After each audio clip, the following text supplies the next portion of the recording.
ఎర్రకారం ఆరోగ్య ప్రయోజనాలన్నింటినో చేకూరుస్తుంది. ఎర్రకారంలో ఉండే క్యాప్సిసైనిన్స్, విటమిన్లు, యాంటీ ఆక్సిడెంట్లు సమృద్ధిగా ఉండడం వల్ల అనారోగ్య సమస్యలు దూరం అవుతాయి. ఇది జీవక్రియను పెంచడం, బరువు నిర్వహణలో సహాయపడడం, గుండెను ఆరోగ్యానికి ఉంచడం, రోగనిరోధక శక్తిని పెంచడం వంటివి చేస్తుంది. ఎర్రకారంలో కలిగే ఇతర ప్రయోజనాలు ఏంటో తెలుసుకుందాం.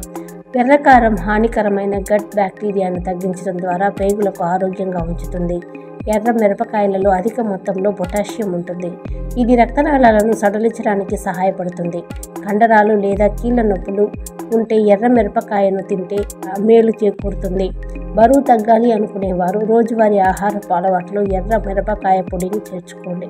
మిరపకారంలోని విటమిన్ సి శరీరానికి రోగనిరోధక శక్తిని పెంచడంతో పాటు అనారోగ్య సమస్యలు దరిచేరనీయకుండా చేస్తుంది. ఎర్ర మిరపకాయలు ఇన్ఫెక్షన్ను వ్యతిరేకంగా పోరాడి క్యాన్సర్ అభివృద్ధికి దారితీసే ఫ్రీ రాడికల్స్ను తగ్గిస్తాయి. ఎర్ర మిరపకాయలు కంటి ఆరోగ్యానికి ఎంతో మేలు చేకూరుస్తుంది. రేచీకటిని నివారించడంలో కూడా ఎర్రకారం దోహదపడుతుంది.